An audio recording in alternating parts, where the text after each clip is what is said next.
Halo pemirsa, di sepanjang perdagangan hari ini indeks harga saham gabungan sempat menguat di sesi pertama pada pagi tadi, kemudian memasuki perdagangan sesi kedua. Indeks harga saham gabungan berbalik melemah cukup dalam dan kembali meninggalkan level 7.400-an pemirsa. Dorongan dari sektor teknologi tampaknya hari ini cukup minim di tengah saham DCI digembok oleh Bursa Efek Indonesia, sementara saham teknologi lainnya justru berbalik melemah cukup dalam usai mengalami kenaikan tinggi di perdagangan sebelumnya. Saham-saham dari grup Prayogo Pangestu itu juga bergerak mix kecuali Brand dan DCIA. Hari ini DCIA kembali auto-reject atas terus berlanjut pasca melakukan IPO, dan Brand hari ini juga mengalami penguatan meskipun penguatan juga terbatas setelah intraday menguat di 3%. Sementara saham-saham perbankan backup lebih cenderung bergerak flat setelah menopang indeks harga saham gabungan di perdagangan sesi pertama hari ini. Dan seperti apa review pergerakan indeks harga saham gabungan di tengah pembalikan arah yang terjadi, arah indeks harga saham gabungan jangka menengah dan juga untuk jangka panjang. Kembali bersama saya David San Oval, kita jelang IDX segera closing selengkapnya.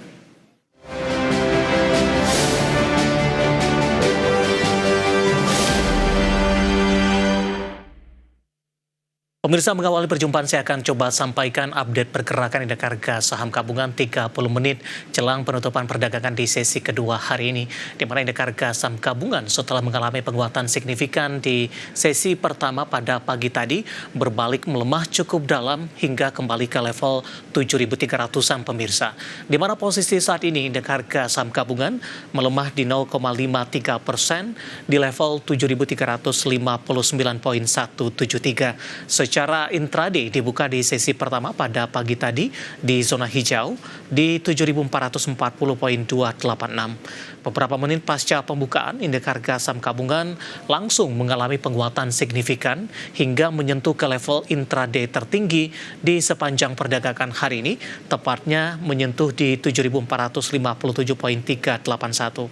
Di penutupan sesi pertama siang tadi, penguatan lebih ke arah terbatas, kemudian beberapa menit pasca pembukaan sesi kedua, indeks harga saham gabungan langsung berbalik arah ke zona merah dengan menyentuh intraday terendahnya di sepanjang perdagangan hari ini di 7.348,383. Ya, sektor teknologi tidak memberikan dorongan signifikan pada perdagangan hari ini ketika DCI setelah mengalami penguatan signifikan dalam beberapa perdagangan terakhir di perdagangan hari ini digembok oleh Bursa Efek Indonesia.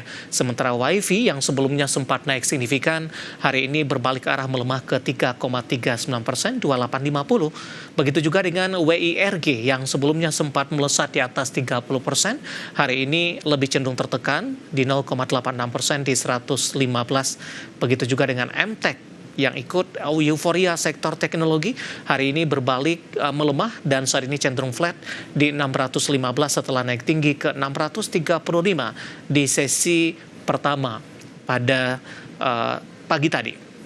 Kemudian saham-saham dari grup Prayogo Pangestu juga kurang memberikan dorongan yang signifikan. Hanya Brand dinilai dengan nilai kapitalisasi terbesar dengan menyalip BBCA, penguatannya lebih ke arah terbatas di 0,63% saat ini di 7950 setelah menguat di atas 3% intraday hari ini ke 8375. Kemudian juga emiten pendatang baru CDIA hari ini kembali mencatatkan auto-reject atas tanpa berhenti pasca IPO.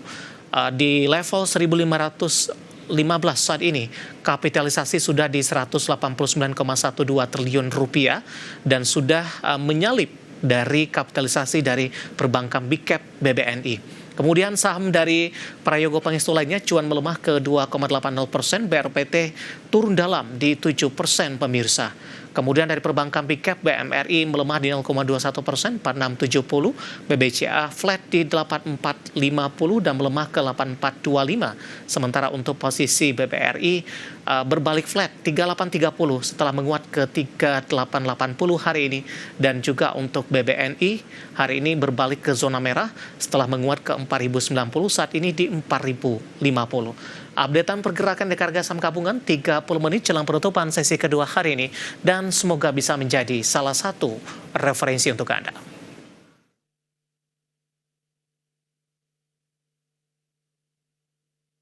Dan selanjutnya mari kita coba simak beberapa sentimen yang berkembang yang berhasil dihimpun oleh tim redaksi kami dan diproyeksikan akan mempengaruhi pergerakan indeks harga saham gabungan, baik dari domestik maupun internasional, dan informasinya apa saja. Mari kita simak tayangan berikut ini.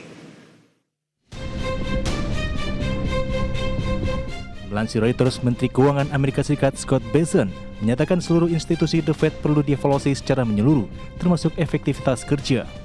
Bessent menekankan pentingnya meninjau kembali kinerja dan arah kebijakan The Fed, terutama The Fed disebut sebagai penyebar ketakutan berlebihan terkait tarif. Meskipun hingga saat ini hanya sedikit atau bahkan tidak ada dampak inflasi yang muncul.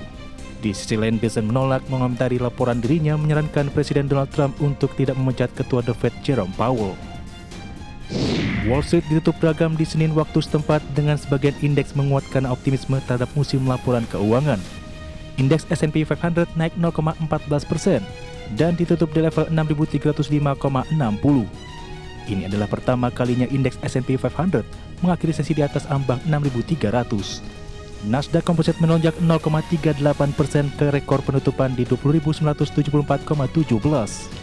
Didorong penguatan saham Meta, Platform, dan Amazon. Sementara Dow Jones Industrial Average turun tipis 0,04% dan ditutup di level 44.323,07.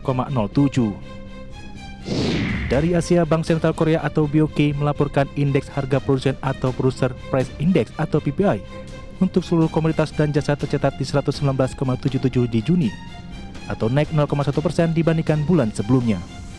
Kenaikan ini merupakan pertumbuhan bulanan pertama dalam 3 bulan terakhir, setelah indeks mengalami penurunan 0,2% di April dan 0,4% di Mei.